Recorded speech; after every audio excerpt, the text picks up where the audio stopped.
All right. Hello, everybody. This is Zaxter99, and this is going to be my first ever devlog for an upcoming game called Lifesaver. So, this is actually my 14th game that I'll be putting on Steam, and it's about basically a war. I wanted to make a twin stick shooter. I've never made a twin stick shooter where if you use a controller, you use the left stick to move and your right stick to shoot in whatever, whichever direction you want to shoot. So I've never really done that, and I'm going to be doing that with Lifesaver. It's a game that I started at the beginning of last year, 2023, and then I got to a stopping point, got busy, and haven't worked on it since about March or April of last year. So anyway, guys, I just want to go ahead and show you. This will be my 14th game, and you can go to my Steam page, and you can see all the games that I have. Most of these games are, retro action games. It's the kind of games I grew up with, and that's why I'm really passionate about making really fun little retro games. Everything from my first game, which was inspired by asteroids and my love of asteroids when I was a kid, the Asteroids arcade machine. And rock and roll is basically asteroids on steroids, as a lot of people have said. There's a lot of power-ups, there's a lot of different bosses and stuff like that, stuff that asteroids never had. Different kinds of, like, you have spin attack where, like, I didn't like the hyperspace where you teleported to a random spot in asteroids. And my rock and roll game has a little bit different twist on that. So if you get in harm's way and a whole bunch of rocks are around you, basically you can use your hyperspace essentially to rotate in a circle really quickly and break all the rocks around you. So you just kind of bust through all the rocks. But then the danger, like at hyperspacing around in asteroids, you always have the danger, the risk, if you would, of hyperspacing and landing right where a rock is and dying. So with rock and roll, basically that risk is, yeah, you can twirl around and around. It's called the spiral attack. But when you get done busting through all those rocks, you're moving at a really high rate of speed, and the game will throw you in a random direction. You never know what direction it's going to throw you. So it could end up hurling you right into another rock. So that's kind of what I did for rock and roll. Just a lot of like my own, creativity went into this game.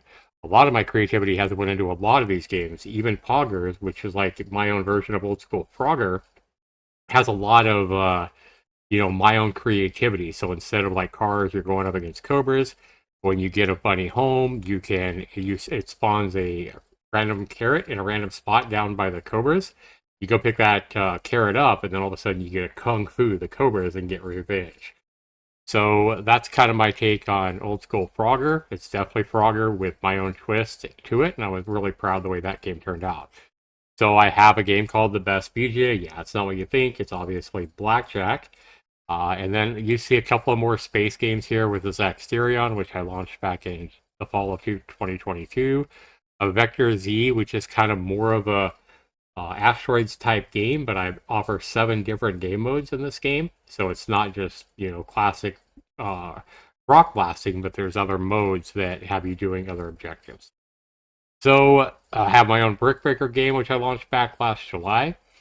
But you can check out all 13 of my existing games, and there's actually a really good deal right now on those games where you can go, and I put a video out before, guys, but you could get all 13 of my games right now, which is like a $65 value.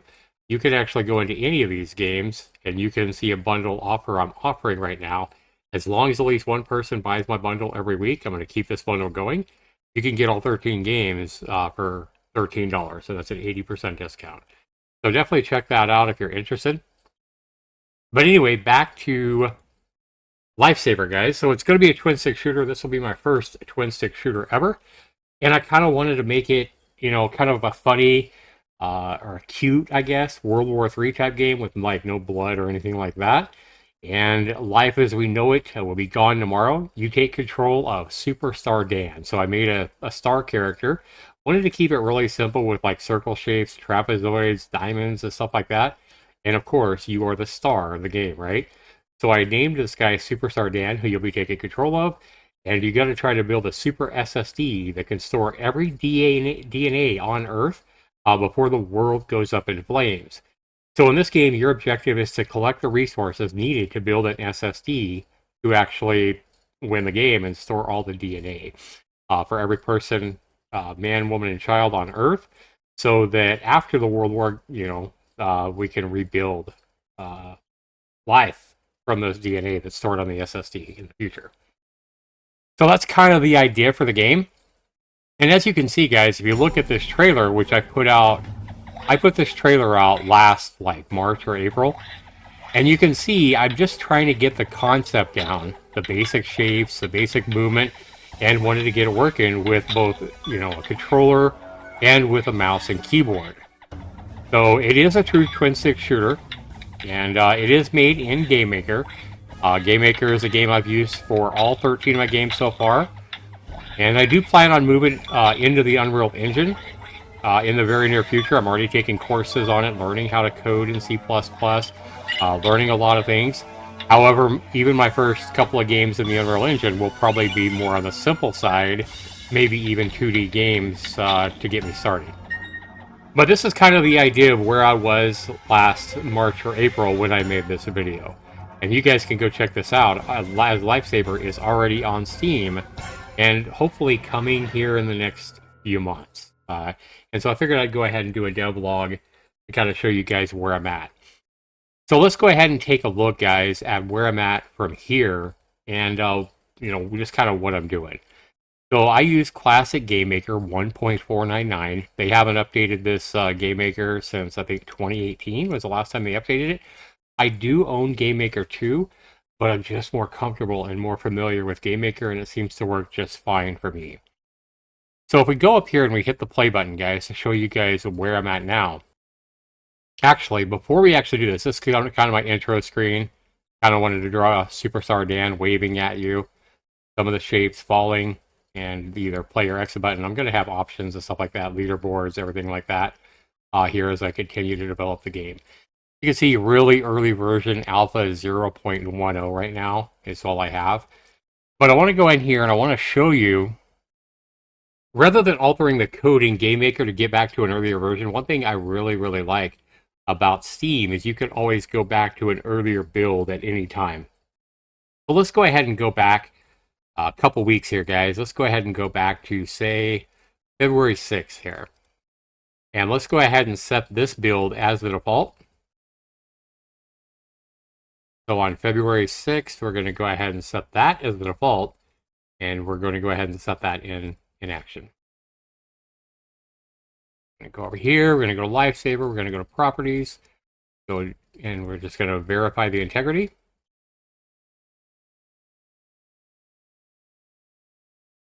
And it's updating now.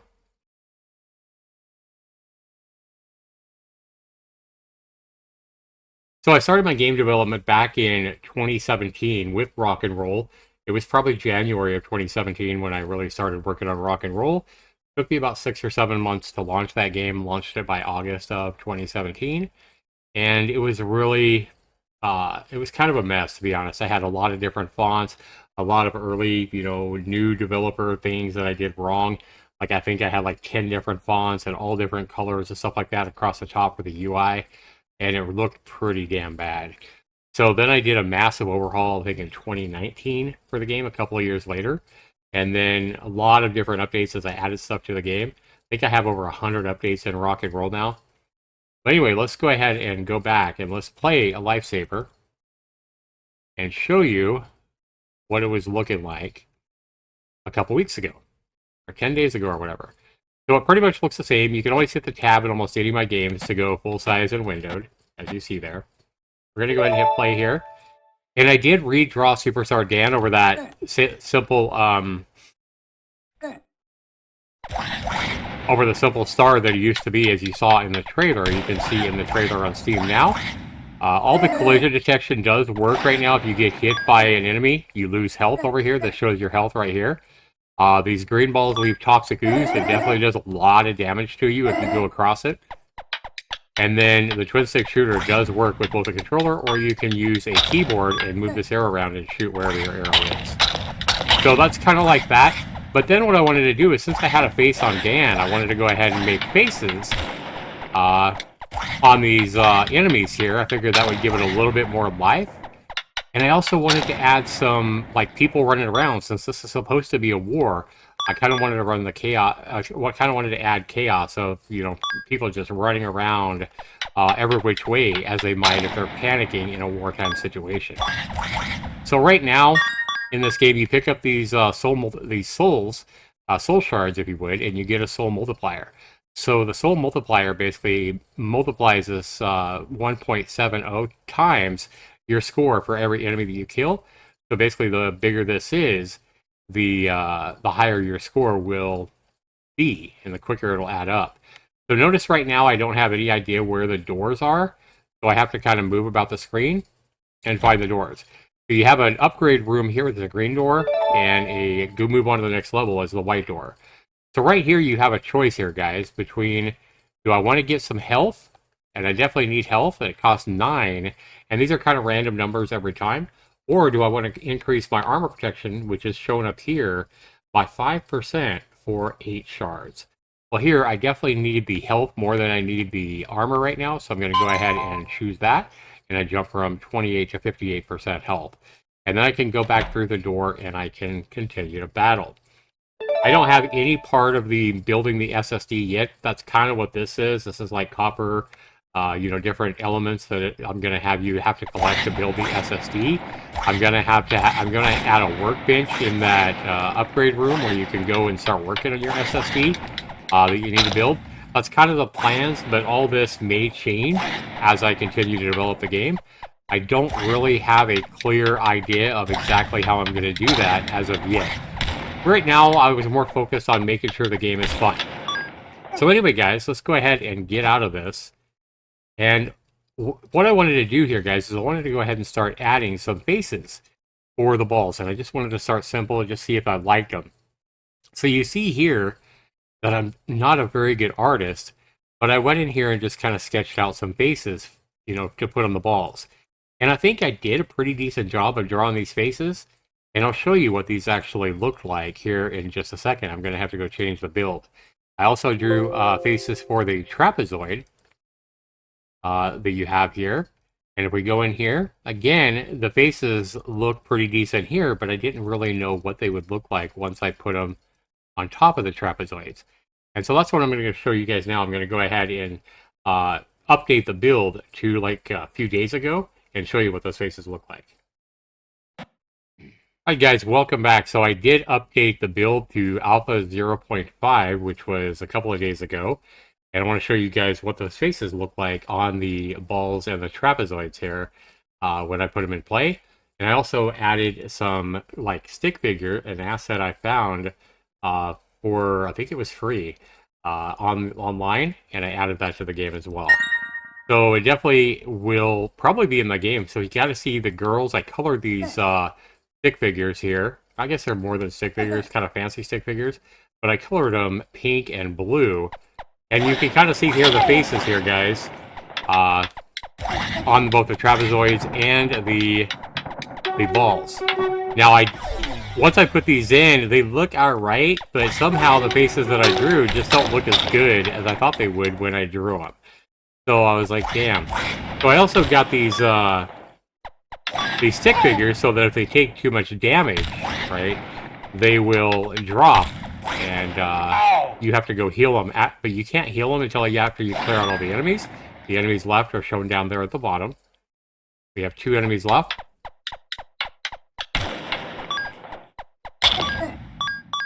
All right. So there we go, guys. So you can come up here to any enemy, and you can right-click on them to resurrect them. You actually have to resurrect or heal all the people that you killed before the doors spawn. And now you see I've added also a green arrow to show you where the doors are, so you don't have to look all around for it. And then again, you can move on. So here I had a little bug that when I added the controller support that moves you floating to the right, which I fixed that in the next update. But anyway, that's where I was at with the faces. I wasn't real happy with the way the faces looked on that. So let's go ahead and show you my current build, which I updated just a few hours ago today. Alright guys, if you look at my current build here, as of today, Alpha 0.10, we have still the main screen. I'm definitely going to add, like I said, more buttons to this. Probably update Dan here as he's waving. But this, I think, works for now, for sure. So we're going to go ahead and again, you guys can go wishlist this game if this is something that you're interested in. So we come in here now. We still see our health over here. We see again, but we look at the faces here, guys, and we see that these little faces I found. I didn't draw these. They just look so much better than what I had. And I did all the artwork for Superstar Dan here. Getting these eyes actually working was a challenge and a half. Oh my god, it was, I mean, it's all based on code, and so it kind of looks at the enemies to see where they're at, and if you're moving and there's no enemies around, he'll just kind of look at, you know, where you're going or whatever. So I also added names, so random names for all the characters running around, and if they get killed, even if they run through some of this toxic ooze or get killed by an explosion or whatever, they will drop, and right now you can see that I have one dying. So I still have the explosions. I don't know if I want to keep the explosions. I think they look pretty neat, but doesn't really make sense, I don't guess, for explosions to be happening when you shoot these guys.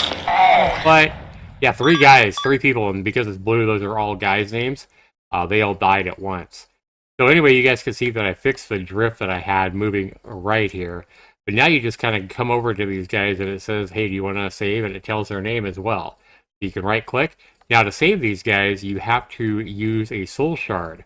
And when you use a soul shard, that's basically, oops, this is not working. It's going to reduce your soul multiplier. So basically, if you use all these, you're going to go to soul multiplier back to 1.0, and you won't be getting any extra points for killing the mobs. So that has to be fixed here. But Diana Cook, I save her. I save George Gray. I save Carson Sanders. And then we got to go around, and we saved everybody. So now we have nobody's dying. We have no enemies left, and we can move on to the next room.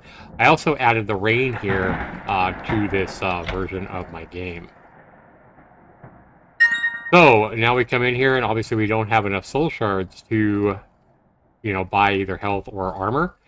And also another thing is these costs do increase the higher level you are. So as you progress through the levels, the cost of this already progresses as you play. So that's really all I have in the game, guys. But I want to go ahead and show you guys something as well for adding those faces that we saw. Let me go back to a full screen here. These faces that you actually see in the game now, I just think they look so much better. And obviously it's a bunch of different faces. And I just kind of alternate them randomly to kind of give them different looks as you play the game. Probably going to alter Dan's face as well. Like when he takes damage, he'll make kind of a wincing face. You know, some of these like angry faces or whatever. Maybe if he gets a kill, maybe he'll smile. I don't know exactly what I'm going to do with it. But you can see that these faces just look a whole lot better than, you know, the scribbles that I drew. I am definitely not great at pixel art or, you know, drawing art on a computer, but I have gotten better over the years. I mean, at least I can make a simple, you know, star shape and make a face and stuff like that. And I drew the hair here as well, that kind of thing. But I'm still, by any stretch of the imagination, I am not great at computer art. I'm not great at art with a pen and pencil either. But anyway, guys, let's go ahead and show you where I got these faces and how I did this to make these look so much better.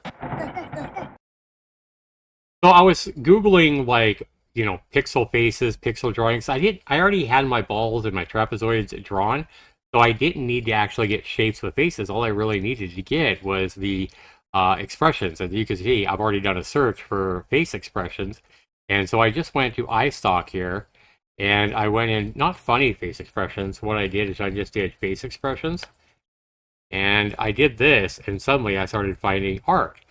Well, I think this website charges like $40 a month or something crazy to be able to download images like this. Like you can download a whole sheet or whatever. And I think this might be one of the ones I got. So you come in here and you can get a super high resolution JPEG file or EPS file, vector-based, for this. And you can download it in different resolutions as well, like just massive, huge, like 4,000 by 6,000 pixels or whatever. Something way bigger than what I needed. But one thing you can do with iStock, guys, is you guys can make an email or use your email address and go ahead and do the free trial. And in the first month, you can get 10 free images to download. Of course, you have to put in your credit card. You have to agree to be charged if you forget about it, you know, if you forget about canceling. But what I do is I I put in the email address, set up an account, get my 10 free images, and then I cancel. I've done this a couple of times with iStock before to get basic sprites and stuff like that that I've used in some of my games. So that's kind of how I did that to get the faces, and as you saw, they worked out great, and I did get them from iStock as well. And then I just simply put those onto the balls and made sure that they were the right size. And I also made sure that I didn't use silly ones like these with the tongue sticking out, stuff like that. I was really only using like the ones that fit my game, like the angry faces, etc. So that's kind of how I did that. Guys, I will tell you, whether you're doing 3D game making, as an indie developer in the Unreal Engine, or whether you're doing 2D games as well, do not be afraid to use things like this and get creative, much like I'm being creative here, to use these faces to put on the balls that I've already drawn, just to make them look a whole lot better and experiment. I thought I drew some pretty good looking faces in GameMaker, but they just didn't look that good once I put them in the game. So I decided to go ahead and try this. I was like, what can I lose, right? And I think they just look a whole lot better, but I would love to know what you guys think. Be sure you put it down in the comments down below. So guys, I do want to get into the Unreal Engine. Like I said, I'm studying some courses, got a book that I'm learning from, and there's a lot to learn with the Unreal Engine. And I got to admit, after using nothing but GameMaker for the last, almost 7 years now? Yeah, since 2017. I started in GameMaker in early 2017, so yeah, 7 years now. I have got a level of comfort with GameMaker that makes it daunting to move to something to like Unreal. But it's definitely something that I want to do because Unreal just offers so much more power, for one, but it's just way more robust with way more tools, way more power, and things like that. So, like with GameMaker, I can't really go to 4K resolutions, which a lot of people are getting those 4K computers, 4K monitors, and stuff like that right now. And GameMaker really doesn't have a way to do true 4K resolutions. And it's just, GameMaker came out way back in like I think 2012 or something like that. So it's really made for, computers that aren't doing 4K resolutions and made for computers that aren't as powerful as they are these days. So also, GameMaker is horrible at being able to do like online connections with people. Really, the best thing they can offer you on Steam is like the networking, remote play.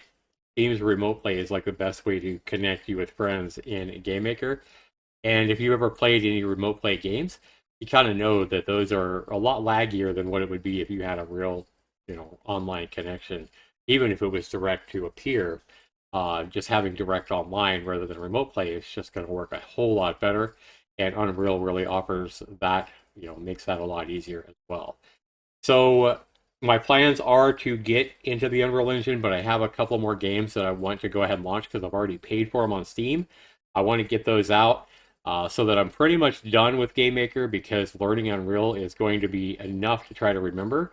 And I figure that once I get into Unreal, I'll probably never go back into GameMaker again. So I kind of want to get these games that I've already paid for, that I've already got like 50 or 60% done. I kind of want to go ahead and launch those on Steam and then just go head first into the Unreal Engine and probably never say, say goodbye to GameMaker forever. But we'll see how that goes. But I wanted to go ahead and make my first devlog video here, guys. I wanted to go ahead and show you guys, what I'm doing with Lifesaver here. And it's a game, like I said, I think it's my first twin stick shooter brought to us in GameMaker. I plan on at some point in the Unreal Engine making a 2D, 2D, but a twin stick shooter in the Unreal Engine, just to kind of compare what I made here in GameMaker with what I could make in the same style of game in the Unreal Engine. So be sure to comment down below, guys. Let me know what you guys think of my, my first dev vlog here, if you would call it that. Just kind of making a video showing you where I'm going with, my next game, which is going to be the Lifesaver game. That's what I'm working on here, guys. And let me know what you guys think of the progress from the first video that I put out last fall, where you didn't see like the big eyes on Dan You didn't see quite the movement. You saw no faces on these trapezoids. You didn't see explosions here either. I mean, you saw like explosions of the little pieces of the ball, but nothing like I have now. Maybe you guys like this kind of explosion better than I had back then. But I definitely think it looks a lot better and everything now, especially with all the people running around and stuff like that. But let me know what you guys think. This has been Zach09. If you guys have any cool ideas that you think would be cool for Lifesaver, or if you guys have any comments about me moving from GameMaker to Unreal, whatever it might be sure and comment down below, guys. I would love to read those. And thanks so much for your view and your time. This has been Zach99. If you haven't hit that sub button, guys, be sure you hit that as well, so you'll get updates every time I launch one of my indie game reviews, or when I put out my next devlog and show you what kind of updates I've made to my game. This has been Zach29, everybody. We'll see you in the next one. Take care.